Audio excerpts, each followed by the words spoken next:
Hi, it's Nikara Warren. I'm a vibraphonist and a composer, and I'll be performing at Harlem Stage on Saturday, February 11th. So please come on out and get your tickets now.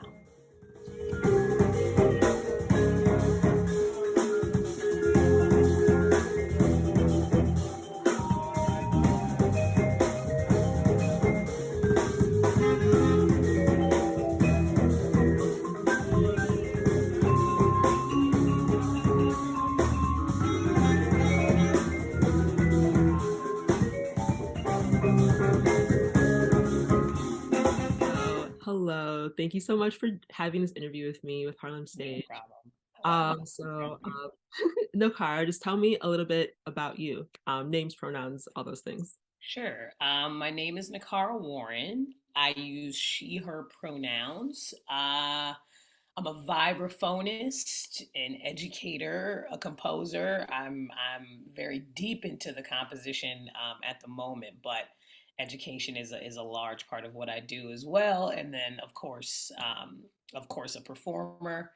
I'm from Brooklyn, New York, and I grew up in the house with a jazz musician. So I kind of grew up really listening to a lot of jazz, along with hip hop and R&B and funk and a lot of world music. We used to listen to a lot of Brazilian music. So there's just quite a bit, I guess, that had influence on the way that I compose.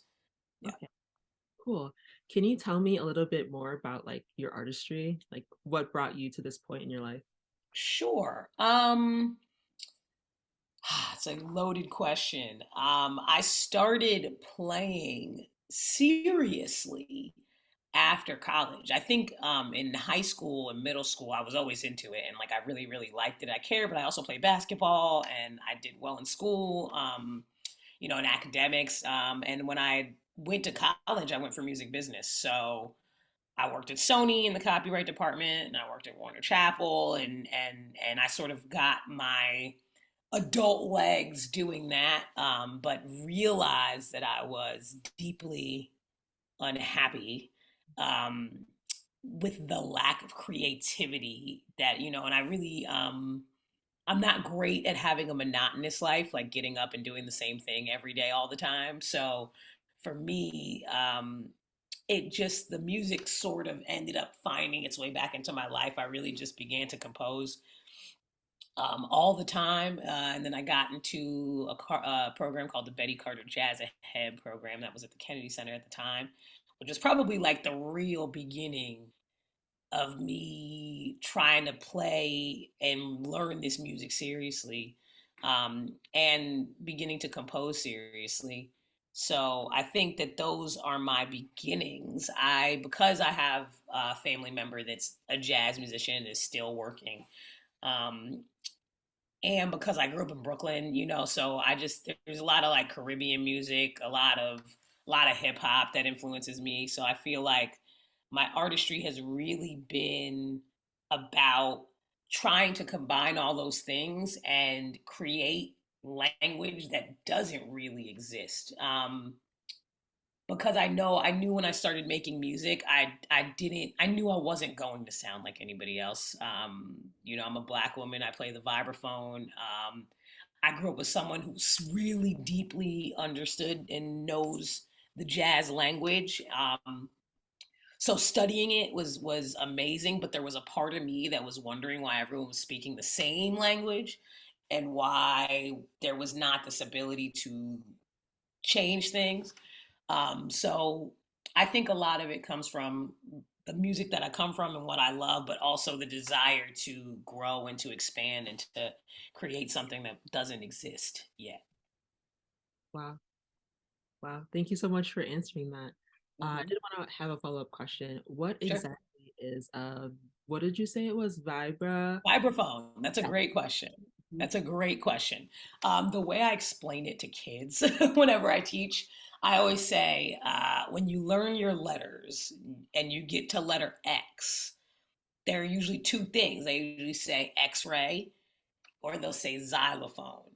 A vibraphone is very much like what they show you that little picture of a xylophone is, but it's larger. It has metal bars and you can plug it in and there's rotators underneath. So it kind of sounds like, I guess it's a tremolo, but like a vibrato, like a wah, wah, wah, wah, wah sort of sound behind it. And you play it with mallets and you hit and you use mallets to play it. Yeah. Okay. Why Mhm. did you gravitate towards that? Um, it was sort of just a divine, one of those divine things that just happened. I was playing in jazz band at school. I was in the jazz band and I was playing drums and I was playing piano. My director got a vibraphone for her and a small one. It was like three, I don't even think it was 3 octaves, maybe even 2 octaves. Very small vibraphone. Um, and that ended up at my school right around the same time as my grandfather was playing with the vibraphonist Stefan Harris. So when I was going out to hear him play, I'd watch this vibraphonist play, and I understand piano. I'm all right at drums, so it kind of those that vibraphone sort of feels like a welding of the two instruments. And I sort of just, I used to hang out in the music room. That was around the same time that I quit basketball too, so I had a little more time. I used to just hang out and just try to get things under my hands. And there were some times that were really exciting for me that I realized that like I could, land these certain lines and that it was starting to feel good to play in a way that I didn't really feel on any other instrument. Mm. So that is how I ended up on the vibraphone. Wow. That really Yeah, is divine like intervention right there. yeah, yeah. So, what do you enjoy most about performing, like about your artistry in general? Hmm. What do I enjoy most? I mean, I love to play. Like, I love to make music with the people that I get to make music with.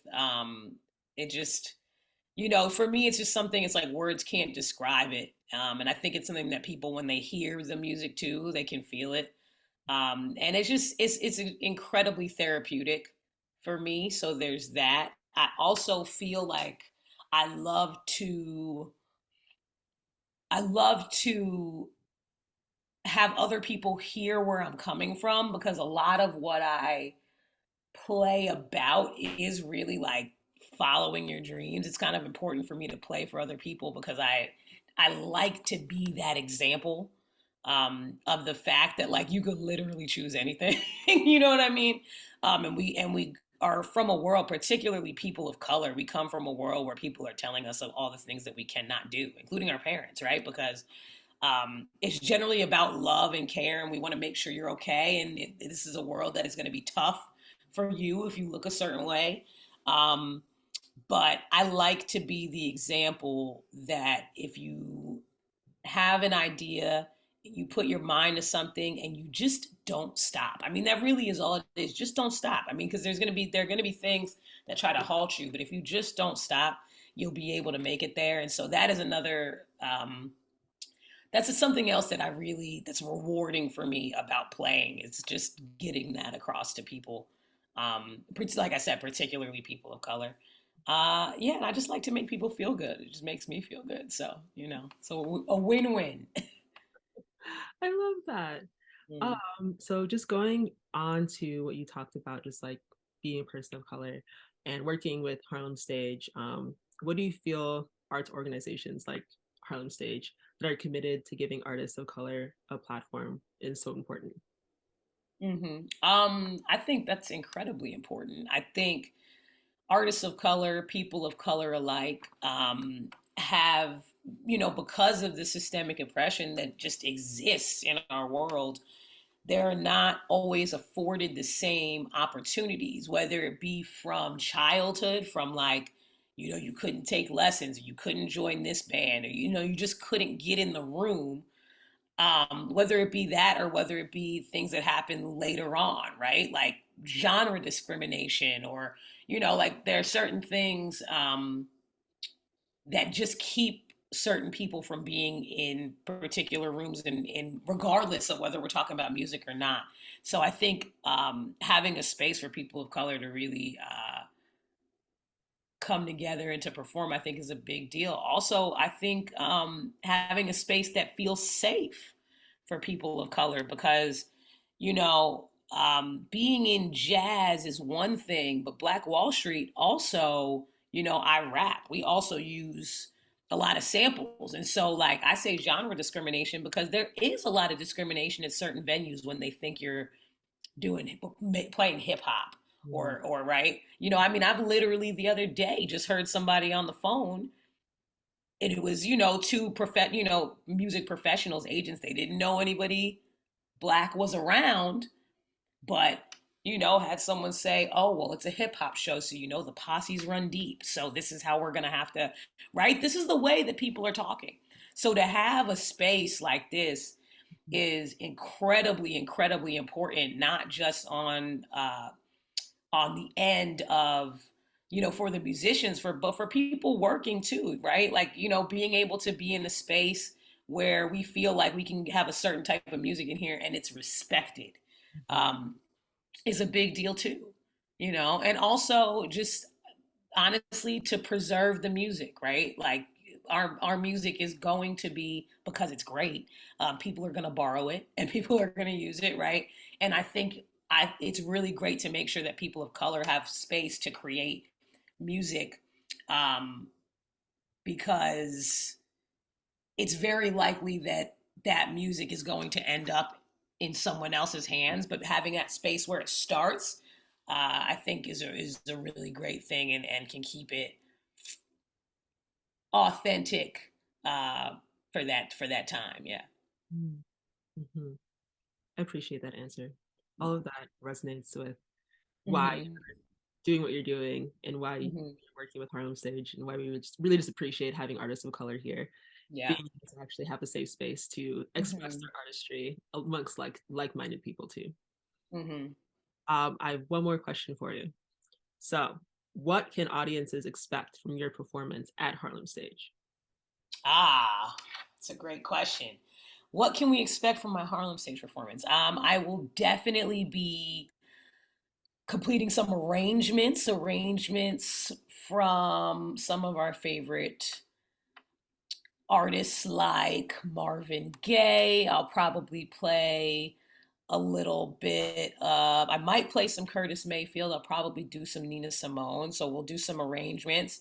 Of course, there will be originals and there will be improvising. I will likely rap. There will be some hip hop samples. It's going to be a party. It's going to be a good time. I'm really excited. Nice. Do you have anything that you want to share? Anything coming up that we should be looking for aside from your debut at Harlem Stage? Yes, I am back in the studio working on my second album that I think is actually going to come out this year. So, probably less than a year from when the last one came out. So I've been pretty hard at work. And it's we'll see what the title is, but I believe that we're gonna call it Cinematic Themes of Flatbush. I can't even believe I just told you that. But that but a new record is coming out. Very similar vibes, meaning uh there will be some hip hop elements, there will be a lot of improvisation. It's a a nice large band like before, but all new music. So I'm really, really excited to get that out. Cool. And where can Mhm. folks find more of you and more of your work?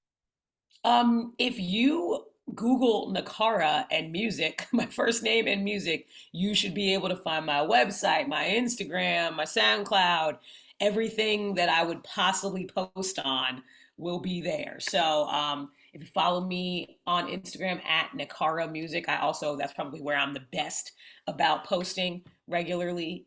I will definitely have some information up there too. Yeah. Oh, amazing. Thank you.